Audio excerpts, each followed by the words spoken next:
इस वीडियो में हम विस्तार से जानेंगे कि इस महीने आपका सामान्य जीवन, कार्यक्षेत्र, आर्थिक स्थिति, स्वास्थ्य, प्रेम व वैवाहिक जीवन, पारिवारिक संबंध और कुछ खास उपाय। तो चलिए शुरू करते हैं इस महीने का राशिफल। कुंभ राशि, एक्वेरियस। सामान्य जीवन। कुंभ राशि में जन्मे जातकों के लिए यह महीना अनुकूलता लेकर आने वाला है। आपके स्वास्थ्य में सुधार होगा और पुरानी बीमारियों से राहत मिलने के योग बनेंगे। जहां तक आर्थिक स्थिति की बात है तो आपकी आमदनी में अच्छा ही इजाफा देखने को मिलेगा। धन संचय करने में भी सफलता मिलेगी और आपके रुके हुए काम बनेंगे। भाग्य का सहयोग आपको मिलेगा, जिसकी बदौलत आप जीवन में सफलता प्राप्त कर पाएंगे। करियर में अच्छी सफलता मिलेगी। नौकरी में बदलाव हो सकता है। बेरोजगार लोगों को नई नौकरी मिल सकती है। व्यापार करने वाले जातकों को सरकारी क्षेत्र से भी अच्छे लाभ के योग बन सकते हैं। विद्यार्थी वर्ग की बात करें तो आपको अपनी पढ़ाई को लेकर ज्यादा सजग रहने की आवश्यकता पड़ेगी। क्रोध में आकर किसी से भी लड़ाई झगड़ा ना करें और अपनी सेहत पर ध्यान दें, जिससे कि आपकी पढ़ाई नकारात्मक रूप से प्रभावित होने से बच सके। आपके पास करने के लिए बहुत कुछ है, बस आपकी मेहनत पर भरोसा रखें। पारिवारिक जीवन में थोड़े बहुत उतार चढ़ाव के बावजूद शांति और सफलता देखने को मिलेगी। परिजनों के बीच आपसी प्रेम रहेगा। प्रेम संबंधों में यह महीना कुछ तनाव बढ़ा सकता है। जुबानी जंग होने से आपको एक दूसरे से कुछ परेशानी हो सकती है। धैर्य से काम लेना आवश्यक होगा। विवाहित जातकों के लिए यह महीना मध्यम रहने वाला है। आपसी अहम के टकराव को दूर रखेंगे तो अपने रिश्ते को संभाल पाएंगे। कार्यक्षेत्र। यदि विद्यार्थियों की बात करें तो महीने की शुरुआत में मंगल महाराज आपके पंचम भाव में विराजमान रहेंगे, जिससे आपकी एकाग्रता में कुछ कमी रहेगी और इससे आपको पढ़ाई में समस्याओं का सामना करना पड़ सकता है। लेकिन यह अल्प समय के लिए ही रहेगा। आपके अंदर मेहनत करने की इच्छा जागेगी और आप खूब कठिन परिश्रम करेंगे और अपनी शिक्षा को और बेहतर बनाने की दिशा में आपका प्रयास सफल होगा। प्रतियोगिता परीक्षा की तैयारी कर रहे विद्यार्थियों को कठिन चुनौतियों से गुजरना पड़ सकता है और आपको किसी परीक्षा के लिए कठिन प्रश्न पत्र मिल सकता है, इसलिए अपनी तैयारी को पूरा रखें। उच्च शिक्षा ग्रहण कर रहे विद्यार्थियों को महीने के पूर्वार्ध में कुछ समस्याएं महसूस होगी, इसलिए आप थोड़ी सी सावधानी जरूर रखें। लेकिन महीने के उत्तरार्ध में जब शुक्र तुला राशि में 18 सितंबर को आपके नवम भाव में आ जाएंगे, तब स्थितियां बदलने लगेगी और आपको उत्तम लाभ होगा। शिक्षा के क्षेत्र में आपको अच्छी सफलता मिलेगी और उच्च शिक्षा लाभदायक साबित होगी।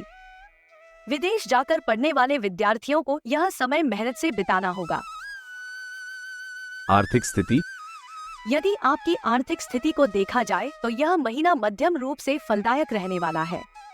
दूसरे भाव के स्वामी देवगुरु बृहस्पति चतुर्थ भाव में पूरे महीने बने रहेंगे और वहां से आपके अष्टम भाव, दशम भाव और द्वादश भाव को देखेंगे, जिससे आपके अच्छे खर्च करेंगे और आर्थिक रूप से समझदार बनेंगे।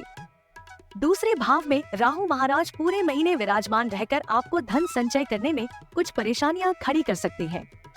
आप धन खर्च करने के बारे में नई नई युक्तियां सोचेंगे, लेकिन धन को बचाना कैसे है इसको सोचने में आपको समय लगेगा। हालांकि एक अच्छी बात यह रहेगी कि पूरे ही महीने मंगल महाराज आपके पंचम भाव में विराजमान रहकर एकादश भाव को पूर्ण सप्तम दृष्टि से देखेंगे, जिससे आपकी आमदनी में लगातार वृद्धि करते रहेंगे और मंगल की अष्टम दृष्टि आपके द्वादश भाव पर होगी, जो आपके खर्चों में कटौती करने में सफल रहेगी। बुध महाराज महीने की शुरुआत में छठे भाव में रहकर द्वादश भाव को देखेंगे, जिससे कुछ खर्च होंगे, लेकिन वह 4 सितंबर से आपके सप्तम भाव में आकर खर्च में नियंत्रण की स्थिति उत्पन्न कर सकते हैं। उसके बाद बुध और सूर्य दोनों ही महीने के उत्तरार्ध में अष्टम भाव में होंगे, जिससे धन संबंधित समस्याएं सामने आ सकती हैं। आपको धन का निवेश सोच समझकर करना होगा। शुक्र महाराज 18 सितंबर से आपके नवम भाव में आएंगे, जो आपके भाग्य को मजबूत बनाएंगे और आर्थिक स्थिति को ठीक करने में उनकी भूमिका महत्वपूर्ण रहेगी। आपको महीने के पूर्वार्ध में अपने गुप्त खर्चों से परहेज करना चाहिए, क्योंकि वही आने वाले उत्तरार्ध में समस्या खड़ी कर सकते हैं। स्वास्थ्य। यह महीना स्वास्थ्य के दृष्टिकोण से थोड़ा उतार चढ़ाव से भरा रहने वाला है। वैसे तो आपके राशि स्वामी शनिदेव जी आपकी राशि में ही रहेंगे, लेकिन वह वक्री अवस्था में होंगे और वर्ष की शुरुआत से लेकर 16 सितंबर तक वह वक्री अवस्था में रहेंगे। इसलिए आप जहां भी काम करते होंगे वहां आपके ऊपर काम का दबाव रहेगा, जिससे आपको थकान की शिकायत हो सकती है।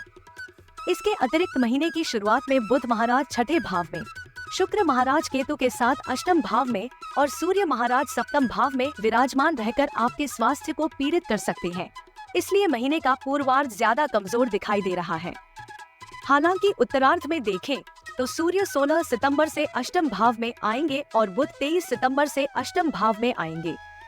यह स्थिति भी स्वास्थ्य के लिए अनुकूल नहीं कही जा सकती है, इसलिए पूरे ही महीने आपको अपने स्वास्थ्य का ध्यान रखना चाहिए। आपको पेट से जुड़ी समस्याएं ज्यादा परेशान कर सकती है और जो लोग पहले से किसी हृदय रोग से पीड़ित हैं, उन्हें ज्यादा सावधानी रखनी चाहिए। अत्यधिक पदार्थ के सेवन से बचें और भोजन में प्रोटीन की मात्रा संतुलित रूप से लें, इससे कुछ समस्याएं कम हो सकती हैं। प्रेम व वैवाहिक जीवन। यदि आप किसी प्रेम संबंध में हैं, तो आपके लिए यह महीना उतार चढ़ाव से भरा रह सकता है। पंचम भाव के स्वामी बुध महाराज स्वयं छठे भाव में महीने की शुरुआत में स्थित होंगे और मंगल महाराज पंचम भाव में विराजमान रहेंगे, जिससे आप और आपकी प्रियतम के बीच कहासुनी होने और झगड़ा होने की नौबत आ सकती है। जुबानी जंग आपके बीच अहम का टकराव भी कर सकती है, जिसका असर आपके रिश्ते को नकारात्मक रूप से प्रभावित कर सकता है। इसलिए आपको परिस्थितियों को देखकर ही बातचीत करनी चाहिए। 4 सितंबर को बुध महाराज सिंह राशि में आपके सप्तम भाव में जाएंगे। वह समय थोड़ा सा अनुकूलता लेकर आएगा और तब आप अपने प्रियतम से अपने रिश्ते की बात कर सकते हैं। उसके बाद 23 सितंबर को बुध कन्या राशि में आपके अष्टम भाव में जाएंगे। वह समय आपके प्रेम संबंधों को अनुकूलता देगा और तब आप एक दूसरे के प्यार में पूरी तरह से डूब जाने की स्थिति में रहेंगे और आपका रिश्ता परिपक्व होगा। यदि विवाहित जातकों की बात करें तो महीने की शुरुआत में आपकी राशि में बैठे वक्री शनिदेव की दृष्टि सप्तम भाव पर रहेगी और सप्तम भाव में सूर्य महाराज विराजमान रहेंगे। सूर्य और शनि का यह समसप्तक योग वैवाहिक जीवन के लिए अनुकूल नहीं कहा जा सकता है। ऐसे में आप और आपके जीवन साथी के मध्य तनाव और टकराव की स्थिति में बार बार बनती रहेगी, इसलिए आपको थोड़ी सी सावधानी रखनी चाहिए। 16 सितंबर से सूर्य महाराज कन्या राशि में आपके अष्टम भाव में चले जाएंगे। तब इन परिस्थितियों में कुछ हद तक सुधार देखने को मिलेगा। बुध महाराज आपके सप्तम भाव में 4 सितंबर को आ जाएंगे, तो आपके जीवन साथी अनेक ऐसी बातें करेंगे जो आपके दिल को छू जाएगी और आपका रिश्ता मित्रवत हो जाएगा। लेकिन सूर्य के राहु केतु के प्रभाव में आकर अष्टम भाव में पीड़ित होने से ससुराल पक्ष से भी कहासुनी हो सकती है। इसलिए इस महीने को शांतिपूर्वक व्यतीत हो जाने दें और धैर्य रखें। इसी से आप अपने वैवाहिक जीवन की रक्षा कर पाएंगे और अपने वैवाहिक जीवन का लुत्फ उठा पाएंगे। आपको अपने जीवन साथी को महत्व देते हुए उनकी बातों को सुनना और समझना चाहिए और यदि किसी बात पर मतभेद हो तो उसे मतभेद बनाने से बचना चाहिए। पारिवारिक जीवन।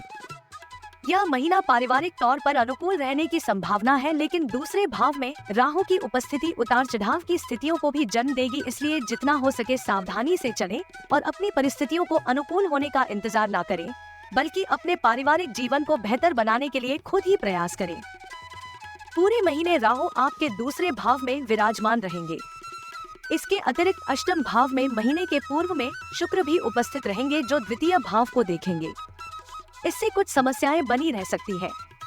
सूर्य भी 16 सितंबर को कन्या राशि में आपके अष्टम भाव में जाएंगे और वहां से आपके द्वितीय भाव को देखेंगे। इस प्रकार राहु केतु के प्रभाव में सूर्य का होना भी जीवन साथी की वजह से परिवार में कुछ समस्या आ सकती है, लेकिन यह उनके द्वारा किए गए किसी गलती की वजह से नहीं होगा। यह गलतफहमी की वजह से हो सकता है, इसलिए परिवार की शांति को बनाए रखने की कोशिश करें। दूसरे भाव के स्वामी देवगुरु बृहस्पति महाराज पूरे महीने आपके चतुर्थ भाव में रहकर माता पिता के स्वास्थ्य को अनुकूल बनाएंगे। घर में सुख शांति बनाए रखने में वह महत्वपूर्ण भूमिका निभाएंगे। शुक्र महाराज 18 सितंबर को नवम भाव में चले जाएंगे, तब पारिवारिक सुखों में बढ़ोतरी होगी। आप परिवार के लोगों के साथ कहीं लंबी दूरी की यात्रा पर कहीं घूमने फिरने जा सकते हैं, जिससे परिवार का माहौल हल्का हो जाएगा और सबके बीच प्रेम रहेगा। भाई बहनों से आपके संबंध मित्रवत रहेंगे और वह आपसे भरपूर प्रेम करेंगे। परिवार की आर्थिक स्थिति में इजाफा होगा। उपाय। आपको शनि देव के बीज मंत्र का प्रतिदिन जाप करना चाहिए। बुधवार के दिन गौ माता को साबुत मूंग अपने हाथों से खिलानी चाहिए। शुक्रवार के दिन छोटी कन्याओं के चरण छूकर उनका आशीर्वाद लेना चाहिए। आपको मां महालक्ष्मी के मंदिर जाकर गुड़हल का लाल पुष्प माता जी को अर्पित करना चाहिए।